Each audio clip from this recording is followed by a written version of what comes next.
Hey, folks, welcome back to another episode of the Tattoos and Gurus podcast. I'm Goldie. This is James Snow. We are up here at his house in his incredible woodworking shop, Snow Woodworks, and we're going to be talking about law enforcement, leadership, failures, and everything else in between. James, thank you so much for being here today. Oh, it's my honor. Man, start out by telling us a little bit about yourself and how you discovered law enforcement. What brought you into this field? Well, I grew up in Orange County. Grew up in Fountain Valley, right next to Huntington Beach. No one knows where Fountain Valley is, so but everyone in the world knows where Huntington Beach is. So grew up down there. Was adopted at birth by two phenomenal parents. I hit the cosmic lottery. Had a really idyllic childhood. Grew up riding my bike every day to the beach, surfing before school or after school, and you know Gen X, no cell phones, no Yep. video games, no computers. It was go outside and play till the streetlights come on. And, so I had a great childhood. And just when it comes to law enforcement, just something I always wanted to do, always wanted to be a police officer. I think kind of one of the defining things for me was as a kid walking home from school, I threw like a dirt clod at like a motor officer going by, not knowing he was a cop, just like being a stupid kid and throwing stuff. And he came up and took me home, and I think that seeing that cop in that motor uniform with those motor boots was Yep. just that kind of awe-inspiring kind of thing. And I was actually more afraid of my parents and what my dad was going to say than what the cop was going to do to me.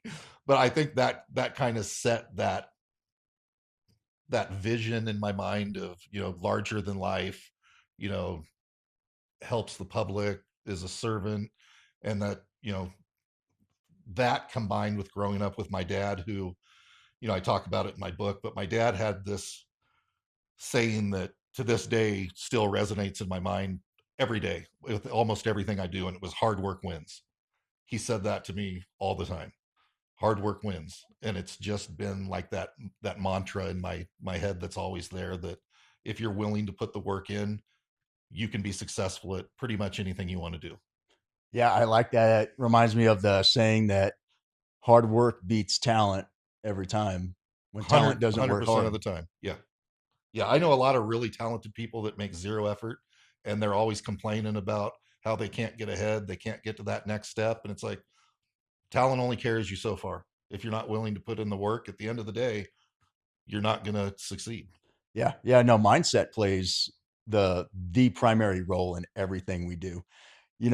When it comes to are you having a bad day or are you having a great day? Right. It's how we react to the things that occur. Yeah, we talked about it a little bit earlier. There's, the Cleared Hot podcast with Andy Stump. He has a saying that goes right to that. And it's, you have zero control generally over the things that happen to you in life, but you have 100% control over how you react to those things. So it's the worst thing in the world can happen to you, but how do you react to that? Do you crumple up in a ball on the floor and suck your thumb and say, I can't do anything about this? Or do you look at the problem and work the problem and say, yeah, this sucked, but I'm going to work through it? Man, how did you develop that mindset?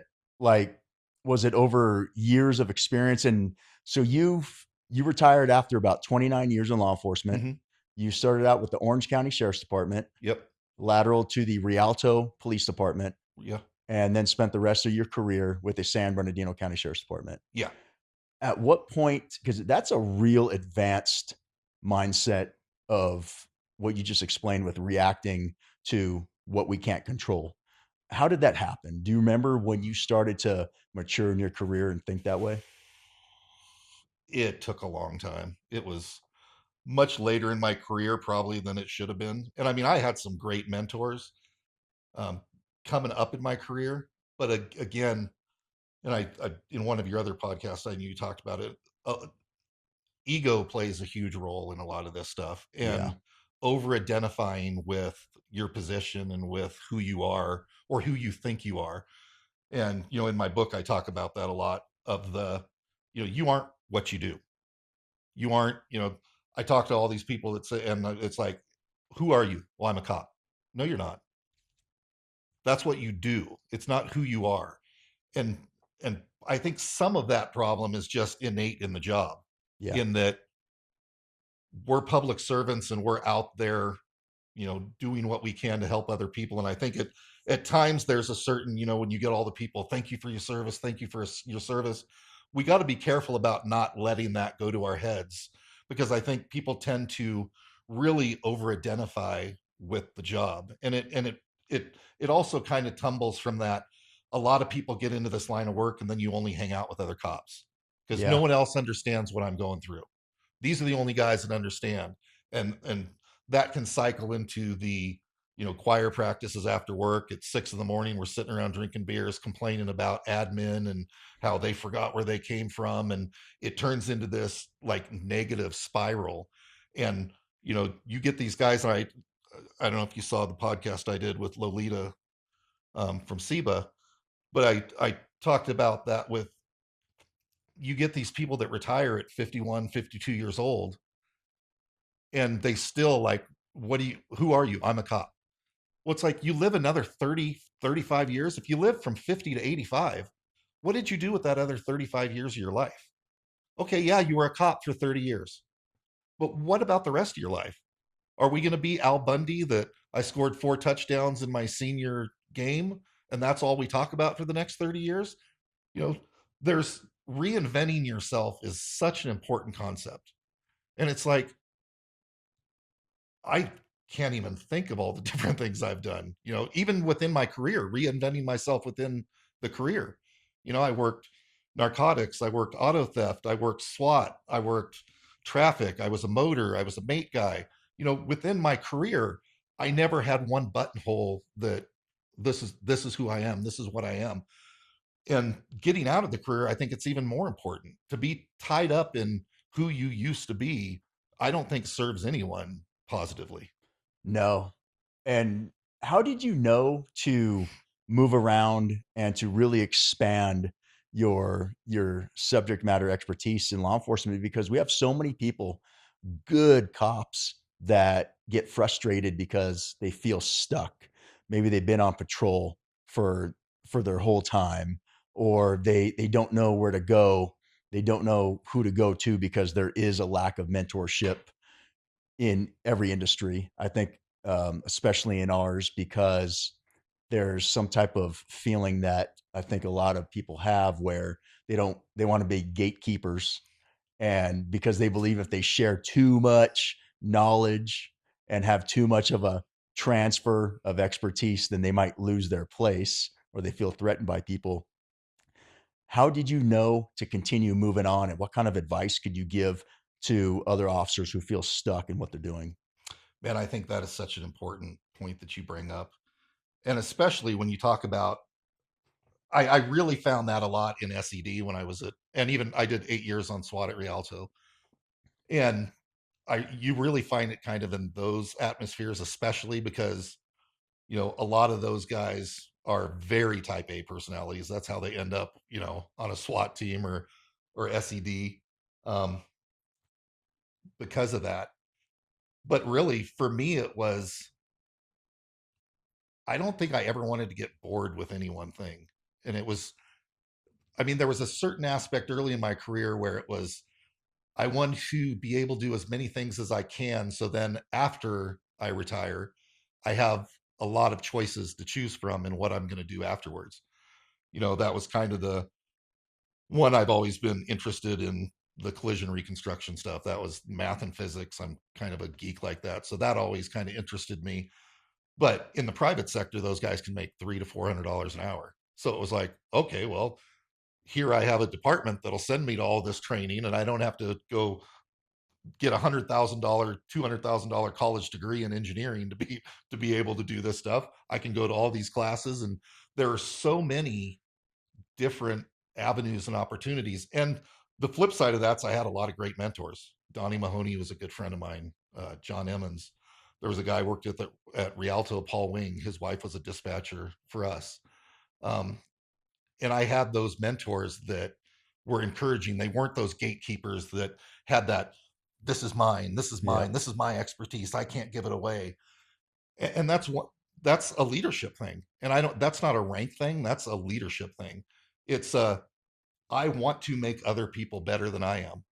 I want to spread the wealth. And I think you met Rand out at the college that I used to Yes. work for.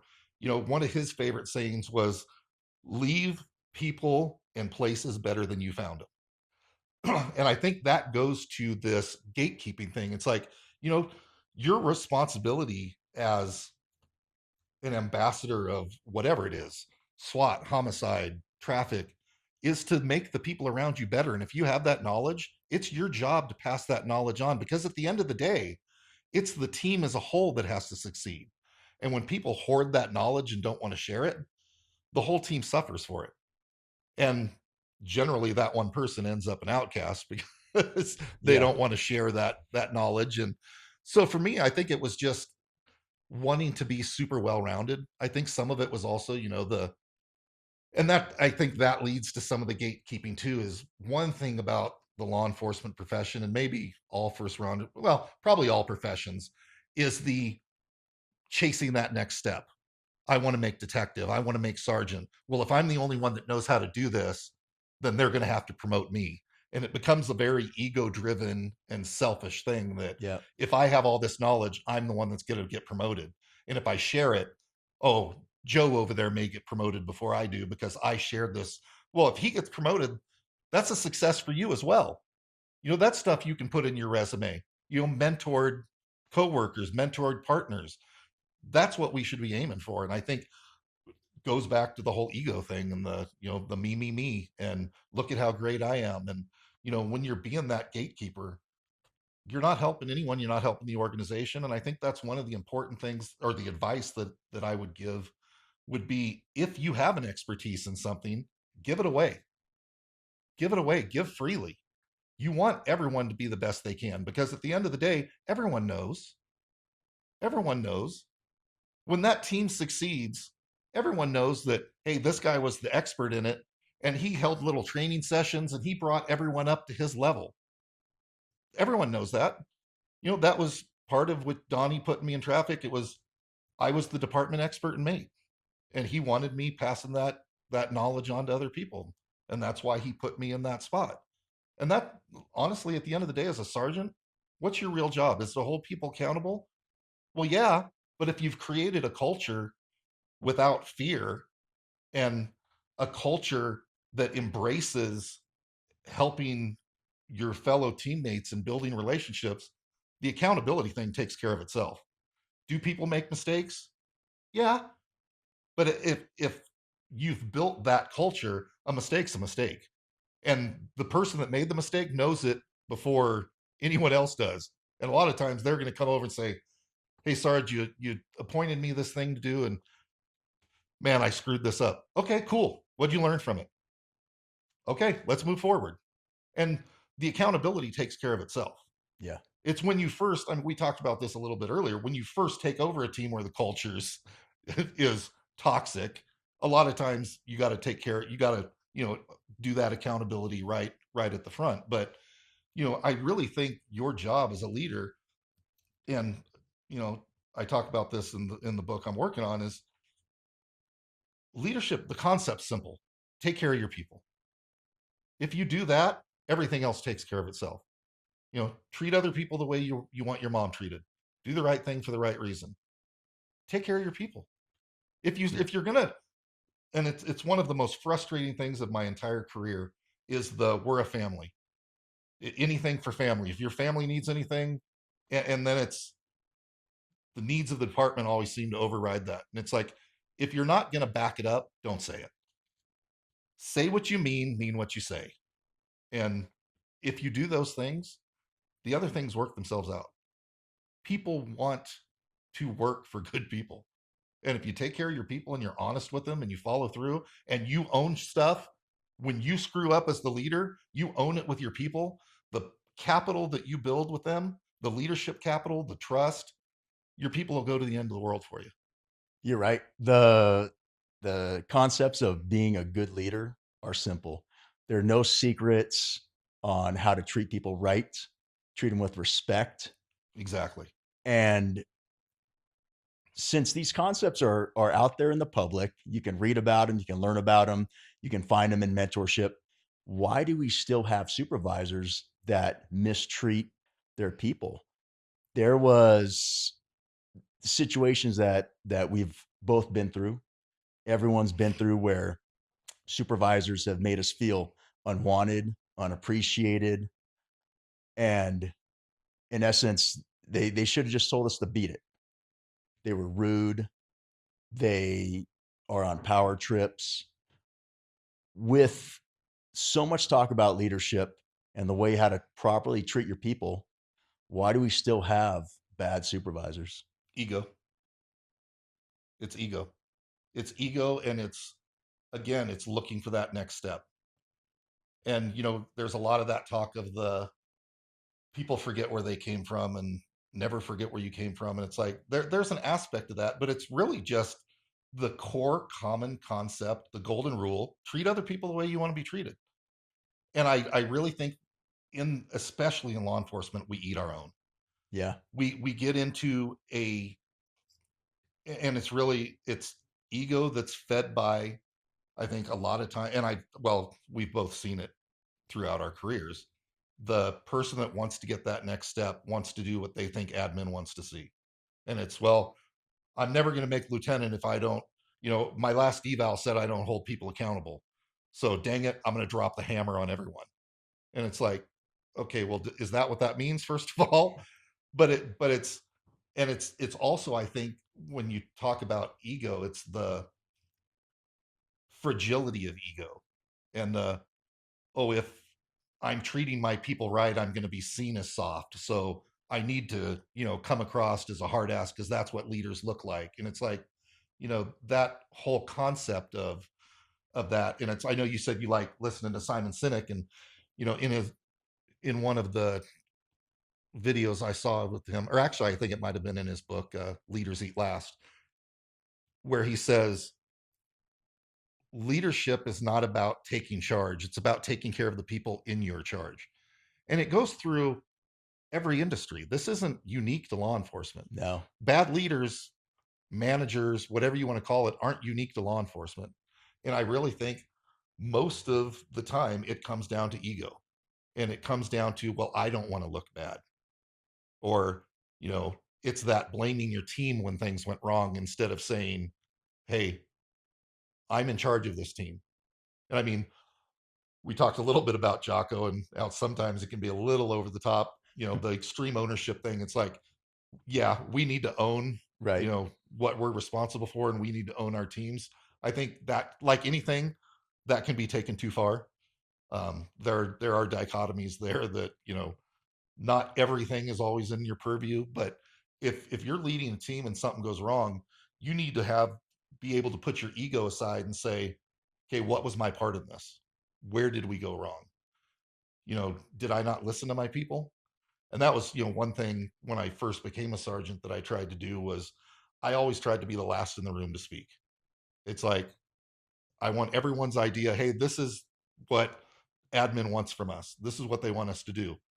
I want your ideas. And I wanted to hear everyone else, because I didn't want to talk first and then, one, either shut them down that, okay, well, he's already made up his mind, he's not going to listen to us, or, you know, we can't. I think it's that fear thing, and it's creating that culture and environment where your team's not afraid to speak up, Yeah. and say, "Hey, Sarge, I know this is the way you wanted it done, but have you thought about this, this, and this?" If you don't create that culture where your people are willing to step up and say that, especially in a field like law enforcement where the outcomes can be fatal. Yeah. you know if you don't have someone that's willing to step up to the supervisor and say, hey, if we do that, we may get some people killed. If you've created that culture of fear because of your ego and the fragility of your ego, that people are afraid to say, hey, I don't think that's a good idea, you know you're creating some issues for yourself. So I think it's really important that you know leaders learn to put their ego aside. How do we do that? Man, it's tough, but It's just one of those things that you come up with ideas, but it's one of those things that until we get people promoted into positions where they empower the people below them to say, hey, it's okay if you fail. One of, I know most supervisors, when they take over a new position, like hand out like an expectations letter. These are my expectations, Right. which I did that. But, I tried to put kind of a flip on it was, yeah, I'd put my expectations in it, but they were at the end. The whole first part of it was, this is my promise to you. And one of the things in that was, I expect you to fail. If you're not failing, you're not trying. You're going through the motions. I expect you to make mistakes, because when you make mistakes, that shows me that you're pushing the boundaries. Now, is it a mistake of the head or a mistake of the heart? Did you knowingly do something wrong?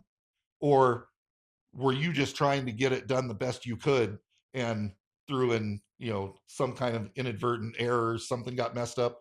Okay, that's a training issue, or that's something we can talk about. If you intentionally did something, we've got a different conversation. But I want you trying, I want you failing. That's how it's that concept of failing forward. Yep. We never learn anything if we don't make mistakes. And we were talking about this before we went on camera. You know, Ted Williams, the greatest hitter of all times, hit, I think, 403. Well, 403, 403 is out of 1,000. Well, that's 4 out of 10, 40%.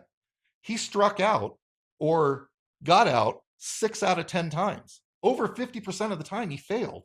And he's considered the greatest hitter of all time. So when we look at that stuff, you can edit Yep. that. When we look at that stuff, if you're, what are we doing? If we're worried about, oh, I failed, this guy's considered the greatest of all times, and he failed 60% of the time. So it's like, so when I screw something up, for me to say, you know what, screw it, I'm done. I made that mistake. It's like, learning woodworking. I can't tell you how many expensive pieces of wood that I've screwed up and had to throw in the burn pile. And it's like, they're just lessons.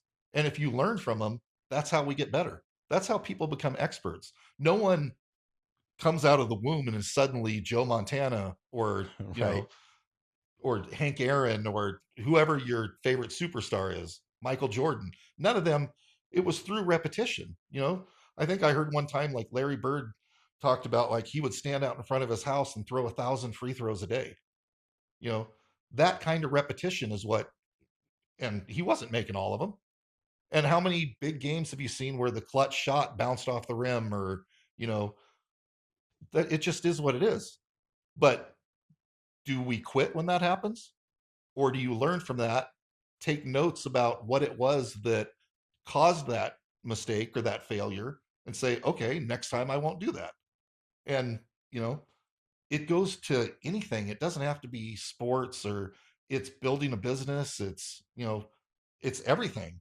It's saying yes, not being afraid and say, well, I failed last time, so I'm not going to do this again. You know, I'm sure I know it's probably a trite saying, but I'm sure you've heard it's the knocking of opportunity at the door. It's like the knock at the door that's opportunity looks a lot like hard work. Yeah. And it's like, if you're willing to put in the work, you're going to succeed eventually.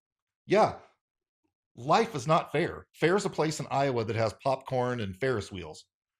But if you keep grinding, and I know, people are like, oh, burn the boats, don't have a backup plan. It's like, I'm not saying any of that, you know, because I know there's that whole concept. If you have a backup plan, you're never going to give all in to what you're doing. And I think that's a fallacy. I don't think that you can't have a backup plan if something doesn't work.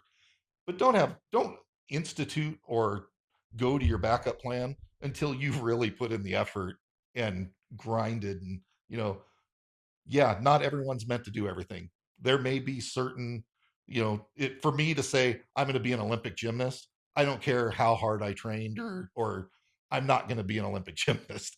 So yeah, there's a concept of reality there, but when it comes to our careers, when it comes to post career life, figure out what you love and do it. I mean, really, that's what it comes down to.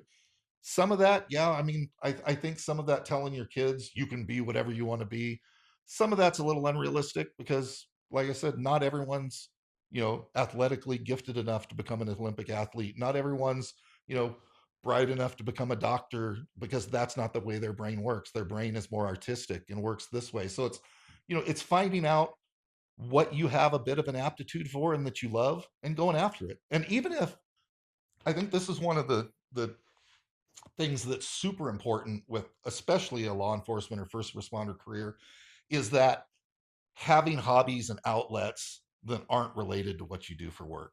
And it's okay, I may never be an Olympic gymnast, but I like doing the rings or whatever the case may be. That ain't, trust me, that's not me. But you can always have that as an avocation and do that as on the side as something that you're passionate about. It doesn't have to be your career.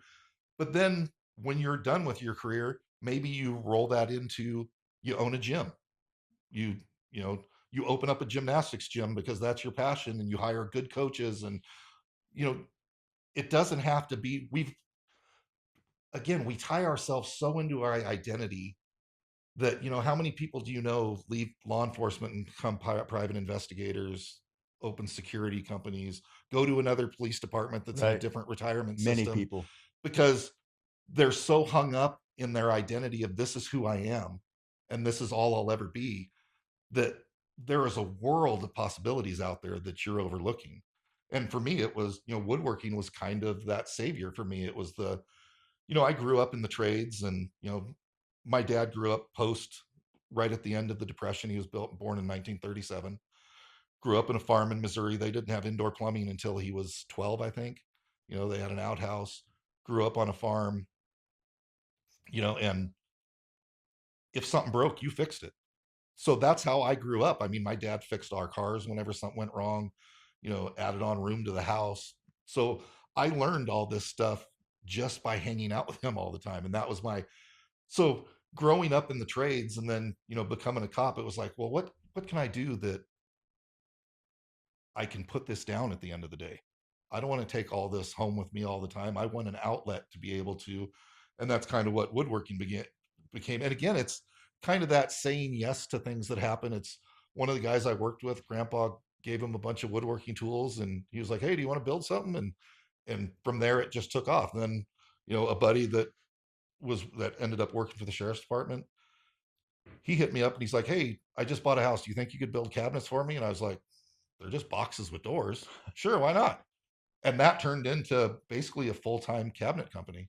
When I was working Rialto and when I left Rialto, between Rialto and the sheriff's department, I had about a year off. And I ran a full-time cabinet business. And it all started from just saying yes that first time.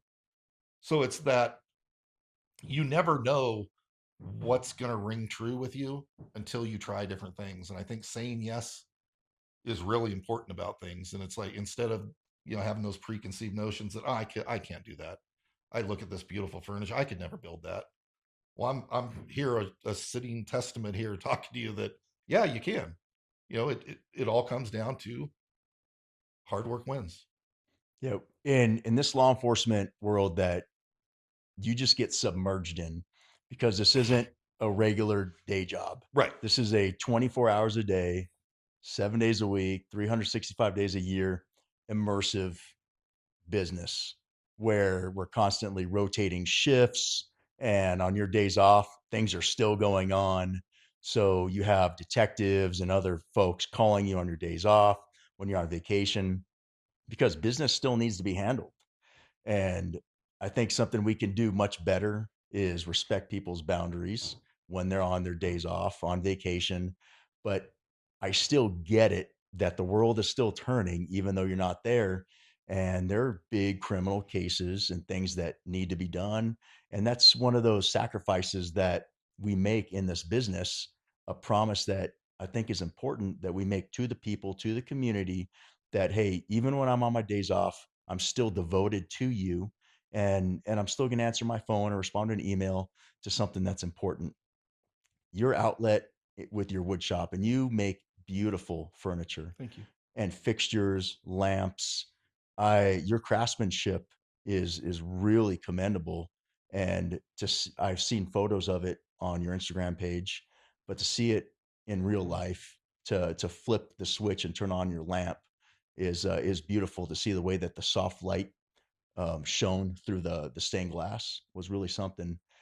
For those cops out there, and there's many of them, and I was one for a long time, where all I had was this job. Everything I did revolved around law enforcement. For those that are stuck in that bubble for their mental health or looking for something else, what would you tell them on how to find something to relieve the stress, anxiety, and outlet? I think the probably the easiest first step is to think back of the things you liked doing before you became a cop. What did you like doing? Did you like riding bikes? Did you like working out? Which, I mean, the working out thing you should still be doing if you're working as a cop. But what kind of things did you like doing? And I think another important thing is friends. Keep the friends you have from before you became a cop, because those are the people that are going to keep you grounded. I think a lot of times in law enforcement, we get into that echo chamber of, hey, brass screwed me over, and all your buddies are like, yeah, screw those guys. Yeah, your friends that you have before, like my best friend is still my best friend from, we've been best friends since we were 10 years old and played baseball together. And yeah, we can go months without talking, but we pick back up right where we left off. Those people keep you grounded, because if you say to one of them, oh, I'm getting screwed by, admin, and, well, hey, when we were talking last week, you told me you did this. Wasn't that on you? Well, and it's like, those are the people that are going to keep Those you are good friends grounded. to have. And those are the friends that, hey, let's go play golf, let's go do this. And it's not, you go to a SEBA golf tournament, you get a bunch of cops in a golf cart together, and what do? They talk cop talk, they talk work.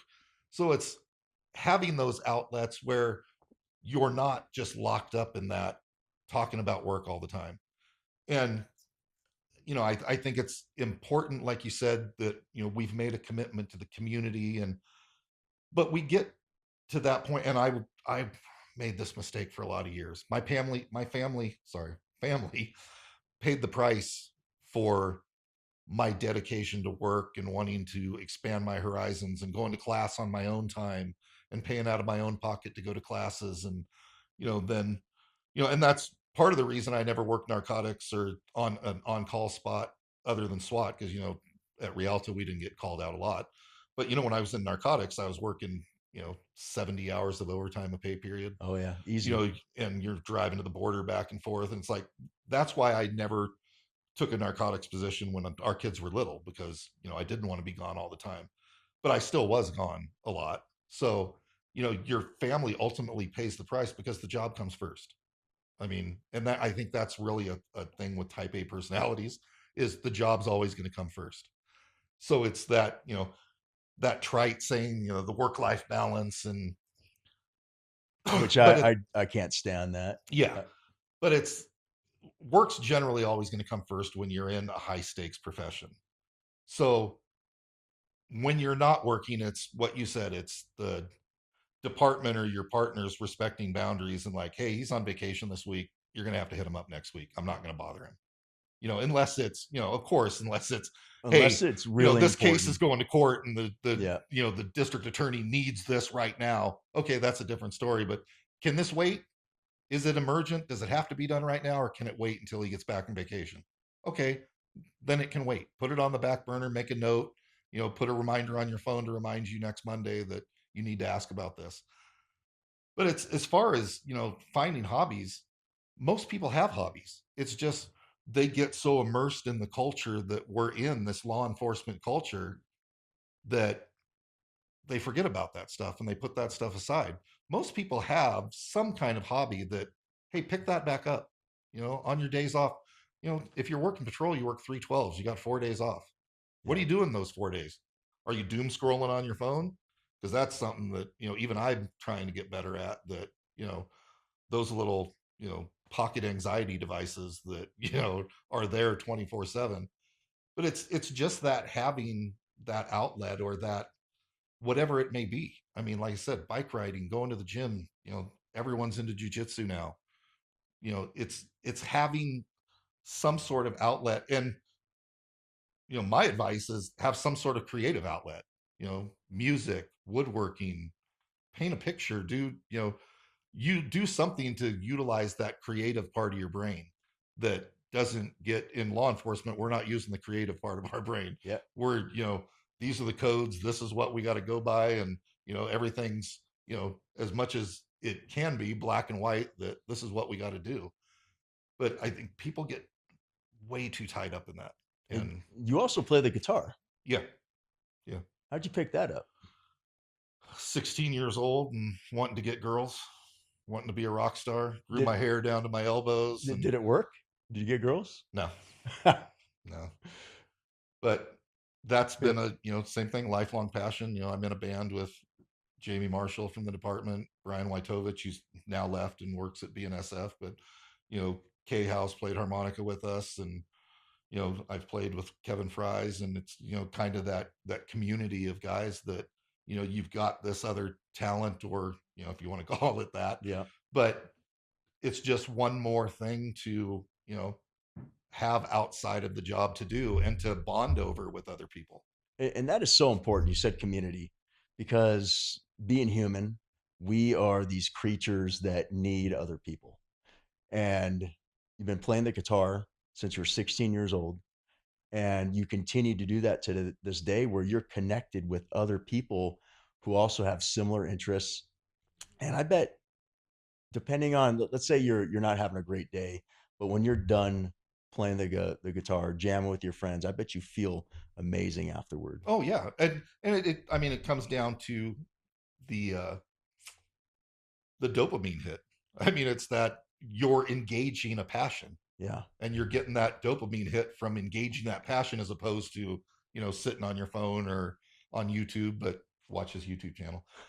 Subscribe. Thank you. Subscribe, like. But it's that, yeah, it's engaging in, and it's getting into the brain chemicals and all that, but it's engaging in something that you're passionate about. And, I know we love our career, and I love what I did, but I'll tell you right now, I don't miss it. I miss several people, but that's community. It's, I miss morning coffees with my traffic team in Rancho, going up to Badass Coffee, and, the camaraderie and the stroking and the joking and the, having that community and that relationship, that even as the sergeant, it wasn't, me over here, those guys over there. There was camaraderie. There was a good culture. There was a community that wanted to be around each other. And yeah, it's because we did this job. But, when I think back to most of the mornings we had coffee together, very rarely were we talking about work stuff. Yeah. We were talking about family, vacations, things that we had done during our days off. And it was, it's creating that culture. And again, I mean, I hate to harp on it and go back to it, but it's creating that culture there where there's no fear, No, and people aren't afraid of opening up and that's what we're showing who they talking are. about. That's what the show is about, because we both have worked for some horrible bosses. I've And said a ton of times, I've worked for some of the best leaders in law enforcement, and I've worked for absolutely the worst leaders in law enforcement. and so with that, what excited you the most when you were promoted to sergeant? Like, I think when everybody makes the rank of sergeant, when they do, they have this vision in their minds about what kind of a leader they want to be to their people. What excited you most about it? What kind of leader did you want to be? And what kind of leader did you Ooh, good question. Like I said, the type of leader I wanted to become. Well, what excited me most was that opportunity to change cultures within wherever I went to work, because I knew there was a lot of toxic cultures within the department, and I was excited about the opportunity of being able to change those cultures. And yeah, it may have been a little, ego, or on my part, to think, oh, I'm going to go in and I'm going to make things better. But that maybe that's idealistic, but that was my goal. Was, you know, I know a lot of people, and I've heard a lot of people complain about these places they work because of leadership and this and that. And it was kind of that promise of, I'm never going to be that guy. I never want to be that guy that the people complain about and that they're saying, you know, God, I got to go to work. No, I want you to be excited to get up and go to work because the culture that's been created makes it fun to go to work. Yeah. And I think kind of the type of leader I wanted to become was, again, some of the best I worked for in law enforcement, some of the worst, and some of the best I worked for, Paul Wing, who I mentioned earlier from Rialto, loved his guys. He loved his people. He went to bat for us whenever, he had to. And he had been done over by the dirty by the department a couple times. And, you know, for well, he ended up getting paid for it too by the city of Rialto. But he was that guy that these are the people that are in my care. And he had no problem holding us accountable if we did something stupid. But when he held us accountable, because of the relationship he had built with us, you knew it was coming from a place of love. And it was coming from a place of, I want to make you better, not a place of, I have to discipline you. Donnie Mahoney, same way. John Emmons, I know there's people that have issues with John because of, John was his own guy. He did he did things his own way. But he was one of the first in the department that ever said family comes first and actually meant it. And I talked about this on with Lolita's, you know, when he sat me down and brought me into traffic at Victorville, he said family comes first. And he said, I don't care if it's you need a day off to take your kids to Disneyland because things have gotten to a point where you just have to be there for your family. I'll come in and pick up your shift if I have to, if we can't backfill it. But this is a specialty assignment. We have a little more flexibility. And if there's something you need for your family, then do it. And, at one point, my wife, they thought she had a stroke. We were in Vegas. Well, I was on the phone with him. He had called and we were just talking. I let him know what's going on. And he was trying to get 40 King to fly to Vegas to pick us up and bring us back to Loma Linda. And I mean, we were already being discharged. So, it ended up working out, but he actually lived up to what he said. So when, I got the call that I was going to become a sergeant, those are the things that are in the front of my mind that, I believe in family comes first. And like I said earlier, if you don't believe it, don't say it. Don't tell your people family comes first if you're not going to back it up. And that was one of the things when I took over as sergeant at Rancho, like, as a patrol sergeant before I went to traffic, I got a group of sergeants and a lieutenant to come in on Christmas, and all of our deputies that had family, we gave them the day off Christmas morning. And we had, I think, five sergeants and a lieutenant working patrol. And it was like just little things like that.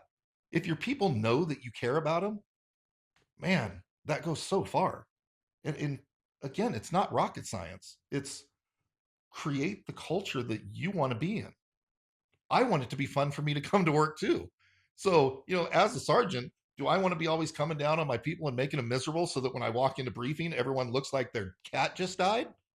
No, I want to walk into briefing and everyone's joking with each other and talking and, you know, and we're going to go have a good shift. Everyone's in a good mood. Everyone wants to be here, and I think that goes for any career. I don't care what it is. I don't care if you're sitting in a cubicle, you know, people want to enjoy what they're doing and who they work for. And I think becoming a sergeant, that was one of the most important things to me was not only creating that culture, but setting that example that you don't have to be this tyrant that's coming down on your people.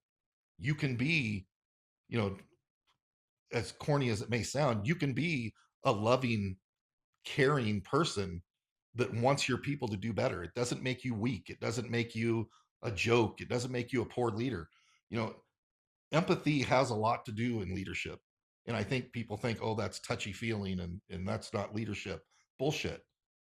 You need to be able to connect with your people and you should know your people well enough that, when you look at them, should be able to tell if something's going on with them. And you should have that culture set where you can walk up to them and say, hey, something's off. What's going on? Do you need some time off? Do you need to decompress? What is it? Because, and I know it gets talked about, but law enforcement isn't a career where people call us to say, hey, I just wanted to tell you I'm having a great day. And, my kid's having a birthday party. Do you want to come over and spend some time with us? That's not what this job is. There aren't a lot of people in this world who have held a murdered baby in their arms, who have, you know, taken the kid out of the pool that drowned, or, in my case with Mate, you know, in between investigating and supervising probably over 400 fatal collisions, and some of those multiple deaths, that's not a regular day for most people. They go to the office, they answer the phone, they type some emails. So there has to be empathy within this profession. And I think for too long, this profession went along the lines of, if you talk, you're weak. If you admit that you're having some mental health issues, or that, you know, this call was hard for you, that, you're weak, or whatever the case may be, because it's, I've got to be strong. We don't talk about it. The thin blue line, and that's all horseshit. And I think the statistics, when you look at suicide rates and all of the other side stuff, the statistics have borne that out. That this stuffing 20 pounds of crap into a 5-pound bag only lasts so long. So it's being that leader that recognizes that in your people. And it's like, hey, it's okay. It's not a weakness that this call you were on screwed you up. It should screw you up. If it doesn't, if holding a murdered 6-week-old in your hands doesn't unwire something upstairs, we've got other issues we need to talk about. It should affect you up there. So what do we need to do? What do you need from me? How can I help you? Is it just talking? For some people, that's enough. Is it some time off to decompress? Excuse me. What is it that we can do to help you? And I think that's where the disconnect is still across this profession, and probably across every first responder profession. Fire guys get it the same way, emergency room nurses, paramedics. We see the worst on a daily basis. And how do you deal with that? And how do you cope with that? And where do you put that? And when the culture for so long has been, you just don't talk about it, it'll go away. Don't talk about it. I've lost too many friends. John being probably one of my best friends. And, I was supposed to take him to rehab the day after Christmas. And then a couple days before Christmas is when he killed himself. And that still weighs on me. I was talking to him almost every night. I was on graveyards at Rancho at that point, and he'd call me at 3 a.m, and we'd talk for hour, 2 hours. Like, hey, what do you need me to send someone over? Do you need me to, what? No, I'm good. And it was that. Well, I know you're not good. So it's that. And that, at that point he was, still a lieutenant, but I think he was off on some 4850 stuff. But it was that being there for each other. And it doesn't make you weak. It's not a weakness to admit that you're having issues. That right there was, yeah, I'm good. No, I'm good. I mean, that's what we're trained to do. It's, how many supervisors did you work for hurt that were like, suck it up, be a man? I Many. know in my SWAT and SED days, it was the same thing. It was walk it off, but rub some dirt on it. Yep. It was like being a Gen X kid growing up. You fall and scrape your knee, rub some dirt on it. You know, get hit by a pitch in baseball, walk it off. Well, to what end? So at this point, retired. I've had 2 shoulder replacements. I have no cartilage in either knee. I have heart issues, high blood pressure. To what end? We do a horrible job of taking care of ourselves because we're so focused on taking care of everyone else. And I think that goes back to when we talk about the job comes first. It's the job comes first at our own expense. And at what point as a leader do you step up and say, enough? This may cost me personally or politically or whatever the case may be, but I'm going to do the right thing. Might I end up doing freeway therapy somewhere else?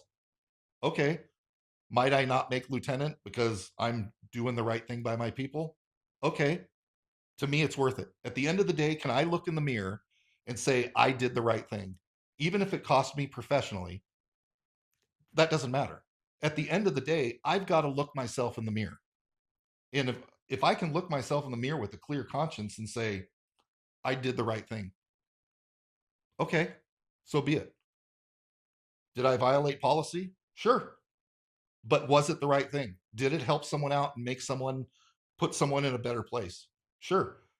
And if that policy violation or whatever it was, had come to light and I had been asked about it, yep, I did that.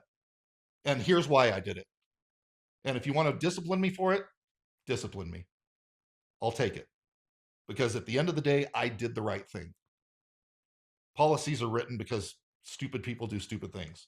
And then a blanket policy gets written that affects everyone. And a lot of times it affects everyone in a negative manner. But, we're so overly conscious about being sued or this or that. And it's like, okay, I get the intent of it, but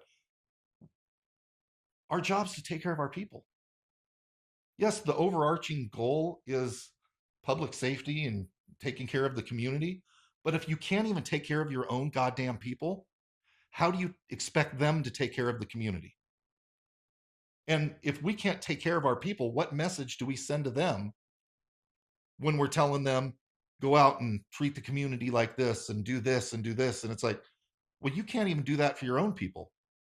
So the hypocrisy in it is just staggering.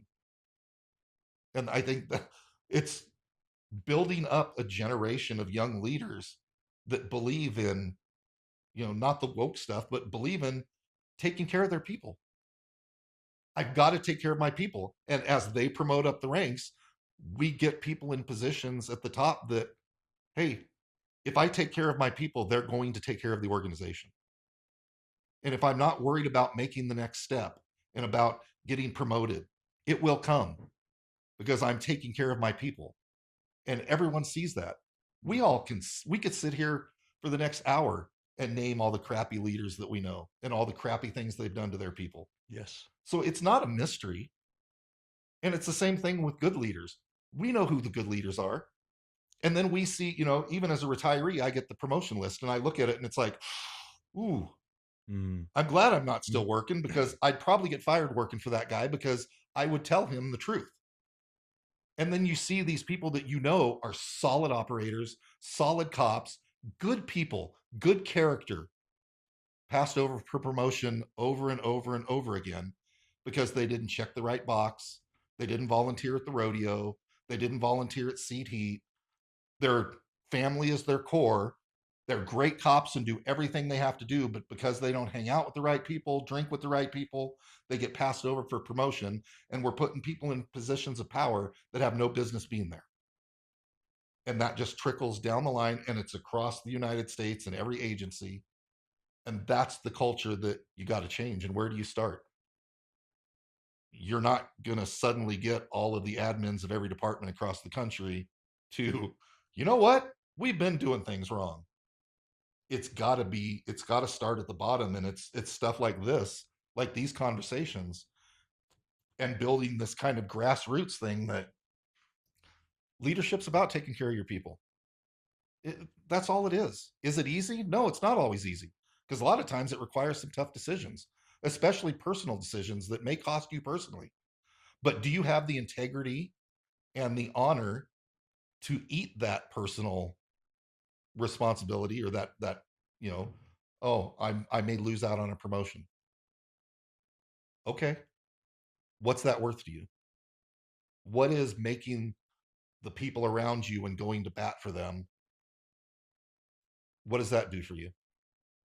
For me, that's kind of a adrenaline bump and at the end of the day, yeah, I didn't make lieutenant, but I know that I fought for every one of my guys. And I, when you asked earlier, I know we've gone kind of roundabout of the question. When you asked what kind of leader I think I was, I think if you talk to the people that worked for me, they would, well, except for maybe some of the ones that, got launched out of divisions because there was accountability, but all of the people that worked for me at either ASU, Rancho Traffic, as a sergeant, I think they would all tell you that I cared for them more than I did for the job, and that at the end of the day, I tried to leave them in a better place than they were when I got there. And and I've had conversations with several of them that since I've left and been told that. So that's kind of reaffirming to me, but that's what I tried to do and that's who I tried to be. And I think I was successful in that. And I think if you were to talk to my people, um, most of them became friends, and I still talk to quite a few of them. And I think if you were to look at it, if I were to die tomorrow, I'm good with who I was and what I did. I mean, are there mistakes I made? Sure, but you can't go back and change those. You learn from them and you move forward. Yeah. That's what they're there for. To dwell on them doesn't do you any good. Learn from it, move forward, and get better. And if you do that, it's that whole talk about legacy. What do you want your legacy to be? At the end of the day, when there's a memorial held for you, what do you want people to say about you? Do you just want them to say he was a good cop? Or do you want them to say, this guy cared for his people? I'm a better person from having known him. Even if it was a subordinate, I'm a better person for having worked for him because he looked out for me. I wouldn't be in my career today where I am if not for the arrows that he took for me. And James, you are dropping just such incredible knowledge right I'm now. old. No, it's I don't think it and good knowledge, good experience. I mean, it can have some correlation to the amount of years you worked and your age, No, I know. but I think we That was also kind work. of a joke. I know that, but I want to make the point that there are plenty of people that work in an industry for many years, and they don't come out with this type of knowledge and experience. And you and I are on similar missions, and this mission is to bring good information from the people who have it to the people who need it. And I want to spread this information to current and future leaders so they can go back and listen to these conversations and hear some of our failures and struggles and triumphs, things that we did good, so they can take just little bits and pieces and put it in their own toolbox. There's a saying that says hurt people. And saying that, there's a lot of different names that come to mind for you and I. Mm-hmm. And there was a time when I was one of those hurt people. Same. And I want to ask you, when you how did how important is choosing the right partner? Your wife, you've been married 28 years. No, we'll be married 25 this year. We've Oh, been together 27. We'll be married 25 this coming February. okay, together 27 years. And how did it impact your marriage when you would come home as a hurt police officer, and what did you do to fix it? Well, that's a good question. Um, I'm still fixing it. It's one of those things that it's not an overnight fix. Um, we've been through a lot of shit. I married well the second time around. The first time I got married, I have a divorce. I was married 8 years. Wouldn't take anything back. So I've got two great kids from that marriage, and then I got two great daughters from Jamie and I got together when our kids were 1, 2, 3, and 4. So I've got four great kids. But the first time I got married, it was kind of that, and this is where kind of this thing that you get into this about picking a partner comes in. Was when I got married the first time, I was 25, I think, when I proposed, and it was, well, I'm 25, I'm an adult now, I need to get married and have 2.3 kids, and this is what adults do. And you know I don't think I put the thought into it that I should have, or the prayer, or whatever way you want to go with it. With Jamie, it was one, I think it was just meant to be. She was a dispatcher. She understood the job, you know. So there were a lot of times I came home with shit and could talk to her about how she understood it. My first wife was a teacher. You know, yeah, there's a little bit of things there. Somehow a lot of cops end up with teachers too, but um, some of the stuff she just didn't get. It wasn't, that's not the life she led. So I mean that part of it, and you don't have to marry someone that's in the field, but it goes back to communication and talking. And but when I talk about the holding, the 3 or 4 week old baby, murdered baby, that was a call I handled at Victorville after I had been a cop 15 years, 15, 16 years. And I don't know why it's that call, but that's the call where I kind of shut off. That's where I kind of shut down and was like, maybe for the first time, really, because I was always the, man's good, you know, I grew up in the church, grew up Christian, at its core, man's good. And I think it was that day with that call where it was, no, man's depraved. We we can't be saved. This is that pure evil of, they stuffed that the boyfriend didn't want to listen to the baby cry, so he stuffed it under a couch cushion and slept on it after he had beat the crap out of it. And that just resonating that, that level of evil exists in the world. And like I said, I had seen plenty of crap in my 15 years, especially, almost 10 years at Rialto. I saw a lot of Yeah. depravity and, you know, but a lot of that stuff, like in Rialto, was a lot of gang stuff. And it was, gang members shooting other gang members. And it's, yeah, they're taking them off the chessboard, whatever. But when you're standing there holding a 6 week old baby in your arms, your hands, with lividity, bruises all over, it's a different thing. That innocence that has been taken from this world, and that was that, for over a decade, changed me. I was a different person. I shut down. I really didn't care about things. On the outside, yeah, I'm still the jovial, you know, James Snow that wants to hang out and play guitar and this and that. But deep down, I just didn't care. I didn't care about other people. And I went through the motions at home and did the things, but you know it caused issues at home with the wife. It caused issues with the kids. It fundamentally, I think, changed who I was. And you know through therapy, couples therapy, and it was really only, I think, 2 years ago that, like, I was standing in the shower one night and it just, that call popped back into my head. And it was like, as I, like, was reflecting on, because it was, I think it was after an argument with my wife, and it was like, you know how did I get here? How did I get to this spot where, these little things that mean nothing in the grand scheme of things? And it's back to that, it's how you react to things. It's not what happens to you. But it was, why am I reacting like this to things that are superfluous? And it was, it kind of took me back, and sitting down with my therapist after I had that realization that it was kind of, that was the catalyst. And I don't know, again, for some people, they can go their whole lives and careers and nothing phases them. Other people, I think Andy Stump has a kind of an analogy where he talks about, like, a shot glass. Some people's shot glass is this big, and it overflows with the smallest thing. And other people have the 7-Eleven big gulp that, you know Yeah.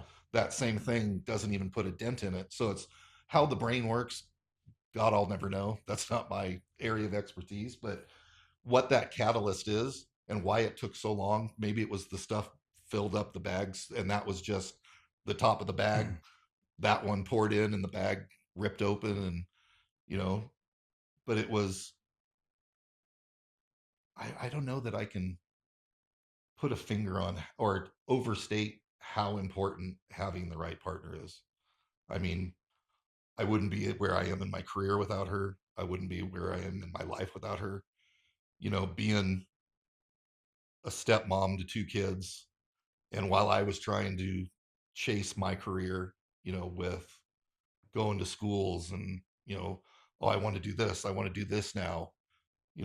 Even with woodworking, since retirement, I've gone to classes and stuff, and we're raising our granddaughter. We have our 8-year-old. Well, she'll be 8 in April, but we've had her full time since she was 6 months. And then, for the last 8 years, my wife was taking care of her mom, who had some medical issues. So she's juggling all of these balls, and it was, you know, everyone always tells her, oh, you're the rock and this and that, and it's, and she said, and it's taken me a long time to to get over when someone is that tough, you just expect it. She handles everything. She's the Rock of Gibraltar. But, you know, how was the Grand Canyon made?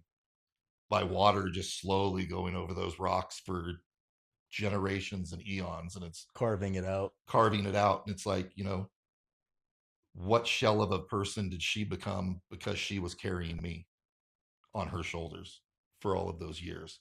So it's, now it's trying to get back to working on trying to be the partner that she needs and trying to pick up and carry her and help her figure out what she wants to do with her life, because it's supposed to be a partnership. Yeah. And I'll tell you right now, you know not afraid to admit it, I dropped the ball for a lot of years, and she carried me when she could have walked away. She could have said, yeah, I'm not putting up with this shit anymore. I'm tired of carrying all the weight. And we're in a much better place now, I think, with me being retired. And I still spend a lot of time out here in the shop trying to make some extra money so we can do the things we want to do and travel and enjoy our retirement. But you know now it's, I guess it's, which I don't know that you ever can fully make up for all of those years, but it's now trying to make the effort to show her how important she is, um, show her the value that she's brought to my life. And I can't imagine, where my life would be without her. And, I know people will say that, well, if you could go back, to your teenage years, or you could go back and tell yourself whatever, it's like, I don't know that I would change anything. It's really that. Are there some things that you think about, like, oh man, it would have been great if that didn't happen or whatever? But, it's that butterfly effect thing. Yeah. It's the sum of everything that's happened to you in your life makes you who you are. If I go back to my teenage years and change one thing, everything changes. I don't have the wife I have now. I don't have the kids. You change everything. And would that be worth it? What life would you have? One, you'll never know. But it's like, do you want to give up everything that you have and that you fought for? I don't think so. I think even all of the mistakes that I've made were worth making because they brought me to who I am now, and I'm still trying to get better. I'm, trust me, by no means a finished vessel. I've got a long way to go. And I've got a lot of making up to do to my wife for all of the years that she sacrificed for me. And I'm not being melodramatic when I say I wouldn't be where I am in my life, or I wouldn't have had the career I had if not for her. If she wasn't home holding down the fort and supporting me on all the call outs and all of the trainings, picking up, you know, when we first got together, we were living in Colton, and my kids went to school up here in Apple Valley. She would drive up to Apple Valley, pick up the kids, bring them back to Colton, and she didn't have to do that. That's big. I mean, yeah. I mean, I guess you can say she signed up for that, but she didn't have to. She made that decision. She could have said, "Well, you need to set up your visitation schedule for your days off." No, she was there 100%. And a lot of times I didn't like the things she had to say to me, um, and it's taken me a lot of years to see that in a lot of areas she was right. And I'm trying to become a better man, and I think that's all we can do is realize where we've screwed up and fix it, and try and become, we should try and spend every day becoming a better version of ourselves. Yeah, that's something that should never end, and that mindset of learning from our failures, which I have so many. I think we all do, and well, those of us that are not afraid to admit it. And Looking in the mirror is hard some mornings, it man. it is it is, and it's a realization that I'm not perfect. I'm human, and I learn. What's important is that I always want to learn from my mistakes. And I was married and divorced, and my wife was a very good woman, is a very good woman. And my failures was that I didn't give her the time, love, and attention that she deserved. But I wouldn't change things like you talked about with that butterfly effect, because had I not gone through my divorce and learned and realized my shortcomings, like where I failed, then I wouldn't have improved in the areas that I needed to. And I have such an amazing woman now that she is so loving and kind and forgiving and holds me accountable and is supportive. And I want to go into a little bit of business talk, how my woman supported me. I opened a Fit Body Bootcamp franchise a couple of years ago, and it was quite a learning experience. Very much so. A massive financial disaster. We're talking, I lost $1 million on this. The doors were open for 2 years, and I tried to run it as an absentee owner, which was just catastrophic. Did not work. I could not figure out how to do it as an absentee owner, but I love my job. Uh, it was never on the table to leave the sheriff's department. So, but during that time, we month after month we uh, came up about negative 12 to $15,000 every month, and I was able to keep those doors open using my salary to keep those doors open, make payroll, and she supported me, made the mortgage payments, paid all the bills, everything about that. And one of my biggest wins though is I never missed a payday. I always paid my people, my coaches. And something that there's so many things I learned about this experience with the gym.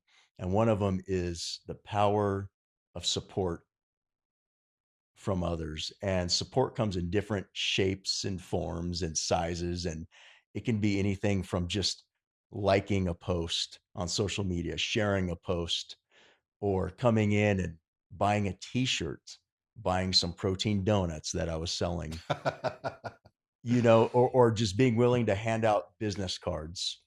And so support came from some of the most unusual places that I didn't expect. And then there was a lack of support from places where I thought it was going to come from.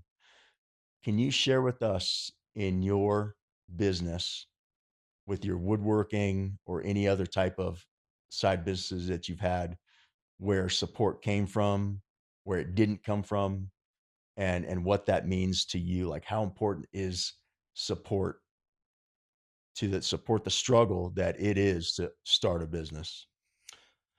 Yeah, well, and again, that's so going back to talking about picking your partner. Um, Same thing when I left Rialto, I had two herniated discs in my back from an on-duty injury, and it was Rialto at the time. The leadership at the time was absolutely toxic, and headhunters going after people. And they showed up here at my house one day and, hey, either you're back at work Monday or we're going to start termination proceedings because you're insubordinate. And Wow. I was like, I have a doctor's note. I'm off. You legally can't order. Well, we are. We're ordering you back to work or you're going to be terminated. And that night I talked to my wife and I was like, I'm done with this. I mean, I was so bitter, and the taste of law enforcement in my mouth was so sour that I was like, I was done. And I told her, I said, I'd like to just take the cabinet business full time and resign. And her response was, okay, you think you can make it work? Yep. Okay, do it. And I literally that night, this is days when we faxed things. I literally typed up a letter and faxed it to the chief's office, resigning from the sheriff's department or from Rialto. Rialto. And I didn't hear anything for like 6 weeks. And finally got a call from my SWAT sergeant that was like, hey, when you get a chance, can you bring your sniper rifle in? That was it. That was all I ever heard from the department. And went full time with the cabinet business. And, a year in, Jamie resigned from the sheriff's department to stay home with the kids full time and raise the girls because we were doing good. And then I started to get the itch. I missed law enforcement once the bitterness and the sour taste from that experience. And John Emmons, who I talk about, I had actually met him years before, and out of the blue, he calls me and he's like, and I don't know who he heard it to this day. I don't know who he heard it from, but he called me and said, "Hey, I heard you're trying to get back into law enforcement. I'm in employee resources now. Come put your application in. And so I did, and like the process went. I mean, I flew through the process and was, I think, 6 or 8 months later was, working at Adelanto Detention Center as a deputy sheriff. But to your point about support, my wife could have said, "Are you crazy? You're going to quit a job with a retirement and with a weekly salary, or every 2 weeks we get a check?" She didn't. She said, "Okay, you think we can make it? Let's do it." So you talk about support. I mean, that's where it started. And then, we basically ran that cabinet business, up until now. There's been a couple of times where, I've put it on the back burner and done stuff, but then when I retired, it was okay, well, I'm going to go back into this full time. And it was the having the support of people, hey, yeah, I want to get my kitchen redone. Can you come do my kitchen? And saying yes to, and I think it's back to that, kind of like you talk about being positive and putting yourself out there and being open to things. It's like, you know, I was watching a TV show one day on HGTV or DIY Network, and I'm looking at the host and I'm like, God, that guy looks really familiar, but I couldn't place it. Next episode comes on and it says his name, Brett Waterman. I'm like, holy crap. It's like, it's a childhood friend that I grew up with. Oh, So crazy. I called my mom because our parents have been best friends for 60 years. Like my mom and his mom still talk every day. So I called my mom and I was like, "Hey, does Brett Waterman have a TV show?" And she's like, "Oh yeah, it's some little cable thing." And I was like, "Well, mom, it's not some little cable thing. It's like HGTV. It's a kind of a big deal." So then, watch some episodes, whatever. A couple weeks later, I was down in Redlands at this antique store hitting them up about, "Hey, can I get some of my furniture in here to sell on consignment and do this and that?" And I'm talking to the girl there, Britta, that was running the Red Rooster Vintage in Redlands. And, as we're talking, she's like, "Hey, there's this show Restored with Brett Waterman, and we do a lot of his design stuff. Would it be possible to use your furniture to stage some of the houses that we do for the reveals?" It's like, okay. It's just not too long ago I saw this, that he had his show. You do stuff on the show. You want to use my furniture, and then, a few weeks later, I'm in Peterman Lumber buying some lumber, and Brett calls me. He's like, "Hey, I got your number from your mom, and hey, would you like to be on the show?" So it's like, since then I've done probably a half a dozen episodes and been on the show. And from that, the lighting company that I build all of the antique lighting for, Old California Lighting Company, the owner of that saw my green and green furniture.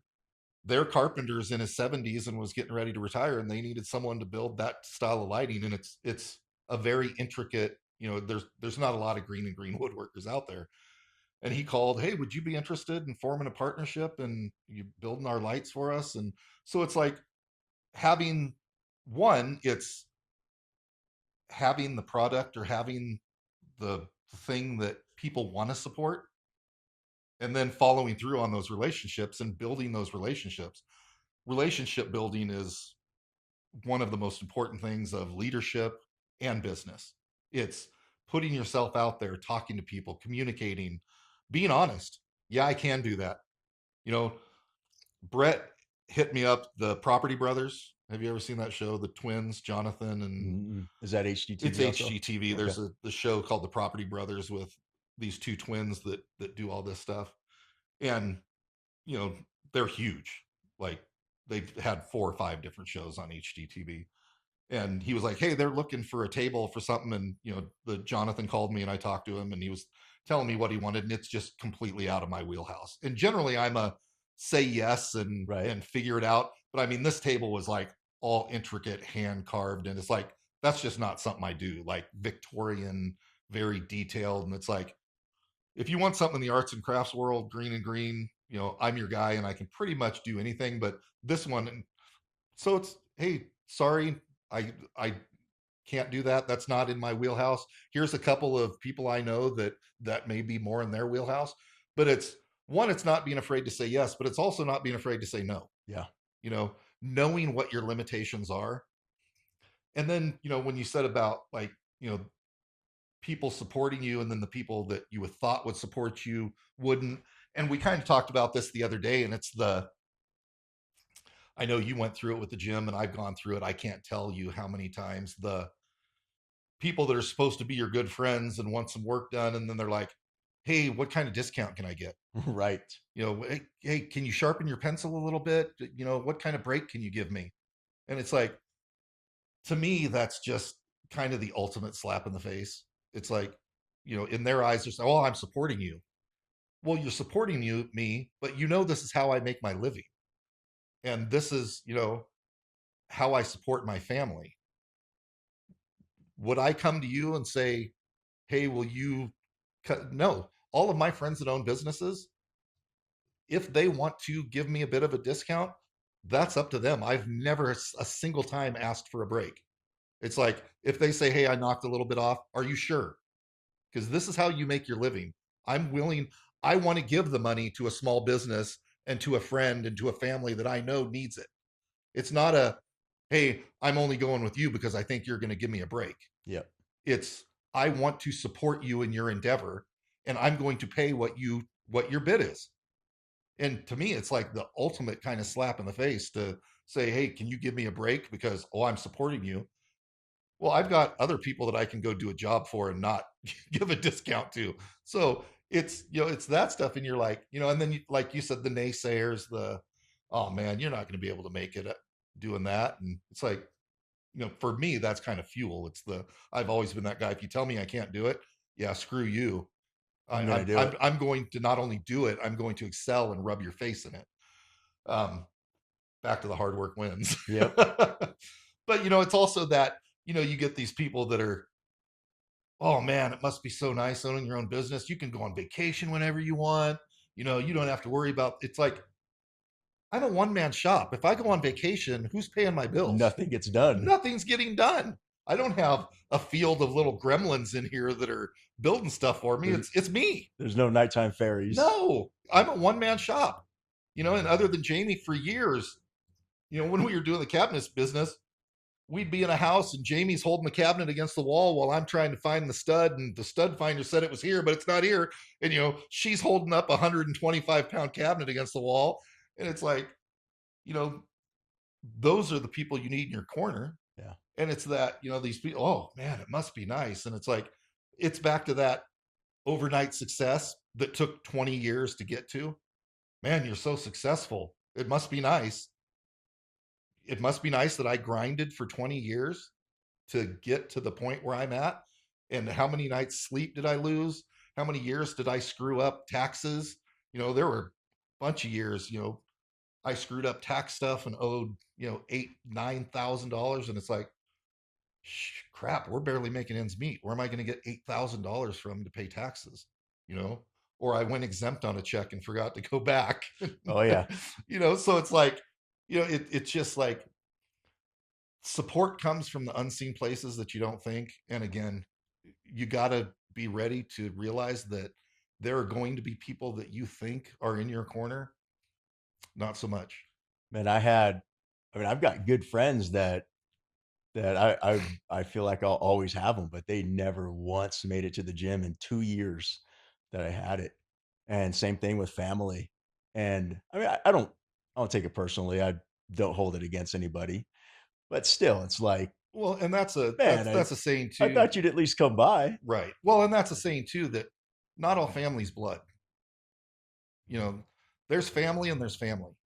And there's those people that are always going to be there to support you no matter what, and there's those people that aren't. And a lot of those people a lot of times are blood family, and it's just I for mean, whatever reason, it is what it is. there were complete strangers I had never met that joined my gym that became my biggest supporters Mm-hmm.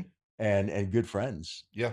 There were people that on Saturdays I opened the gym to everybody. It was a free day because I wanted that's something I really wanted to do was spread fitness to family and friends and people who just wanted to come check it out. And there were folks they would come every Saturday to support the gym and just showing up as support. Yes. And they would Because time is that one commodity that you can't get back. Yeah. And if someone's willing to give you their time like that, just showing up on a Saturday, what other things could they have been doing at home? Honeydew Anything. projects, family, kids, Sleeping in. baseball games, sleeping in. Yeah. So the fact that they chose to give you that time says everything. It's huge. Yeah. It's so big. So you had mentioned the SEBA interview, and for our audience out there, SEBA, it's our association, stands for the Safety Employees Benefit Association for the Sheriff's Department. It is a very good association, and just lost our president, Sergeant Grant Ward, a very good man, a very loving, caring man that truly just he when I think about a leader who cares more about his people than about himself, that is Grant Ward. And I got to see him shortly before he passed, and he was in the hospital, and he is talking about concerns about everybody else, never mentioning his own situation, which was bad. Dire. And he's talking about everybody else and how to help everybody else. And that was Grant Ward. So you did your podcast with Lolita, who is the vice president. I'm She's the sorry, CEO. the CEO of SEBA, and Lolita is awesome. Former detective with our department, and I want to get to the point where you mentioned, "Who are you?" when you ask. I think most cops, "Oh, I'm a cop." And so, with that, James, I want to ask, "Who are you?"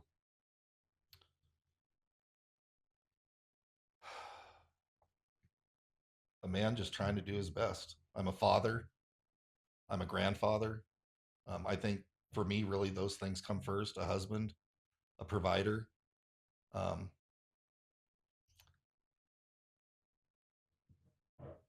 I'm a man who's trying to do better. I'm trying to share my experiences through my book and through the podcasts that I've done, my experiences to try and help other people not make the same mistakes that I made. Um, as corny or trite as it may sound, someone who's trying to pay it forward. I've been blessed with a lot of great people in my life. Um, and I really think it's incumbent upon me, and I have a responsibility to try and pay that forward and give it back. Um, like I said, I think first and foremost, father, grandfather, husband.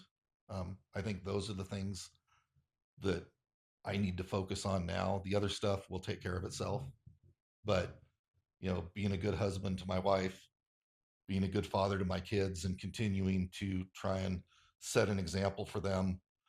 I think I set a tremendous example for them through their lives of what hard work looks like. Not always the best communicator and empathetic person. Um, so I know they learned what hard work looks like, but again, there needs to be a balance there, and trying to improve those things. We try and do Sunday night family dinner every week, and we have the kids over and do family dinner. It's nice. My one daughter and her husband live next door, so we get to see them and try and be an influence there on her husband, as a new husband, to try and set that example. um, we have our granddaughter, so we're raising her, so being a father over again to a little one. And you know it's funny because our kids will say, "Oh, you would have lost your crap if we did that," and it's like, yeah, you're right, I would have. My ego was huge. I was a young cop that thought he was bulletproof. And you know yeah, you spilled the milk back then. Yeah, I would have lost my crap. And now, at 57 years old, big deal. What's the, I think to some extent with wisdom comes age, but I think it's also a realizing that you don't have all the answers. And you've got to be open to those mentors and things in your life that do have the answers that you're looking for. And that's why we need to build those communities and those relationships, because no one has all the answers. But if you take a piece from here, piece from here, piece from here, you can find all the answers. It's just being willing to realize that you don't have them, and that you need to lean on other people to get them. And that's what community is all about. And that's what I think all of this is all about is, you know, becoming the best versions of ourselves we can. And so, if I had to put, a singular thing on it, I would say husband and father is who I am and who I'm trying to be. I'm trying to be the best at those things that I can be, and it's going to be a work in progress until I run off the rails. And my plans to run that car, smoking tires and oil pouring out of it right into the end, and keep living a full life Till the wheels fall till the off. wheels fall off. So Man, that is so good. I think one of the greatest things that we can do in our lives is to transfer that knowledge, that wisdom from ourselves to other people, to help other people. Not of getting burned and making mistakes and failures is good if you can learn from them. So it's not to help people avoid problems, but it's to help them know that other people have been through it, and to and came out the other side better. and came out the other side better, and to use it in a positive way, that things don't happen to us, they happen for us. And to keep that mindset is so important, because That's a great way of putting it. the leader in law enforcement or any industry really sets the tempo. I can think of so many times where I had a supervisor who was Mr. Grumpy Pants and made everybody else grumpy, or other supervisors that were always having a great day. No matter what was going on, life is good, brother. Mm-hmm. Life is good. We're going to get through this. Everything's going to be all right. And I love that mentality. That's what I want to be. I want to be the one that brings calm to chaos. And when everything is just falling apart, nah, everything's going to be all right. We'll get through it together. You have one book out called The Pivot, Mm-hmm. and you're almost finished with your second book. Right. Can you tell our audience where they can go to find your book, and talk a little bit about your business, how they can get a hold of you, if you have an email address, a website, Instagram, TikTok, all the different ways that if someone's looking for some beautiful custom furniture, detailed green and green type of carpentry, how can they find you, find your book, get a hold of you? A couple different ways. The book, like you said, the first book's called The Pivot, and that it's all about transitioning. You know, coming out of law enforcement or whatever career it is. Anytime life throws you a curveball, it's that it's like we said earlier. There's nothing wrong with reinventing yourself, and it's that you know we should throughout our life reinvent ourselves. So the pivots, it's kind of documenting my transition from law enforcement into woodworking and the importance of identity, and not letting your identity get wrapped up in what you do. The second book kind of plays off of the first, but it's more of a leaders from a leadership. It's I wouldn't say it's the typical leadership book, but it's kind of tied in with the pivot, and it's called The Quiet Professional. Um, and it's a lot of those leadership concepts that we've talked about today. Taking care of your people. The books can be found on Amazon, uh, barnesandnoble.com, either of those places. Uh, Make sure if you're looking for the book on Amazon, when you say James Snow, you put James Snow, The Pivot, because evidently there's a James Snow who's written a lot of smut books. Whoa. There's on Oh dear. Amazon, yeah, the Uh-oh. the over the top romance novels that Right. are on Amazon, and he's written about 40 of them. So don't get that confused. All right. James Snow, The James Pivot. Snow, The Pivot. But if you can also find the book, you can go to my website. It's snow hashtag or not hashtag snow-woodworks.com, www.snow-woodworks.com.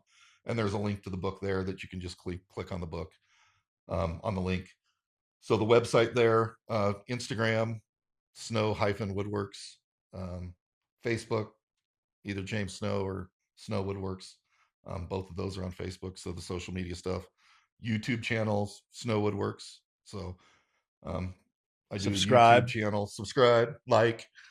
Um, so kind of that stuff's kind of like tutorial woodworking type of stuff. And Oh, so you're teaching people yeah, how to. so my ultimate goal, my next step that I'd like to take is I'm looking at building a shop on the property next door, like a 2,400 square foot shop, and putting in like 6 workbenches and actually teaching woodworking classes. Oh, that is dope. My Oh, mentor I love that, man. that I learned from is a guy named Daryl Peart.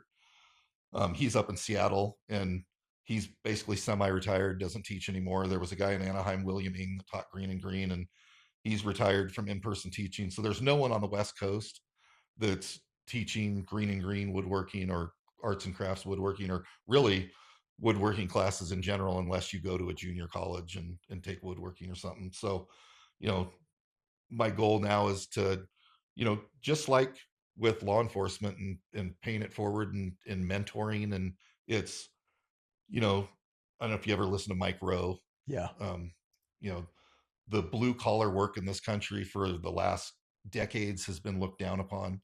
You know, we don't have enough plumbers, electricians, woodworkers, carpenters.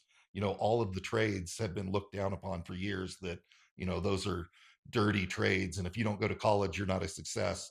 Well, who's successful now? Where are the ones that are making the real money? Welders, you know, people with trades, and they're really hard to find. So, that's kind of my goal moving forward from the woodworking side, is to try and be that mentor and start teaching woodworking classes and teaching the next generation that, hey, there's another avenue here, that, you know, going the traditional route and going to college doesn't, it's not the only way. I got my bachelor's at 40 and my master's at 44, and my parents emphasized education. When I was in high school, my senior year was kind of the at 86 was kind of the advent of, you have to go to college. Successful people get college degrees. Right. And really what took me into getting my degrees was law enforcement, wanting to promote and, you know, be more well-rounded. And so, I got my degrees, and I got halfway through a PhD before I was like, okay, what am I going to do with the PhD? I'm Yeah. retired now. I don't really want to go teach at a university anymore. I taught for a decade at Victor Valley College, and I was the post academy coordinator for several years. And, you know, but that was, 4 nights a week, 6 to 10 after I worked. I worked at the sheriff's department from 6 a.m. to 4 p.m., Long days. got off at 4 and drove straight to the college, and then was there from 6 to 10. And again, family paying the price for, yeah, I'm bringing in extra money, but what do we do with it? Because my family doesn't see me. Yeah. So, I gave up that, and, now I'm here. The shop's on my property. When I build the shop next door, it's 100-foot walk through the gate to the shop. And so, I'm here. My granddaughter spends a lot of time out here in the shop with me, and, she sweeps up, and I'll run stuff through the planer, and she'll be on the outfeed side and take it out and give it back to me to feed through again. And so, she's all into this. So it's, kind of that, not just being dad and grandpa to her, but, mentoring her and showing her that there's other stuff you can do. And it doesn't have to be, she loves cooking, and, thinks she wants to go to cooking school and be a chef. And it's like, okay, cool. We spend a lot of time in the kitchen, cooking together. And so, I really think it's just that,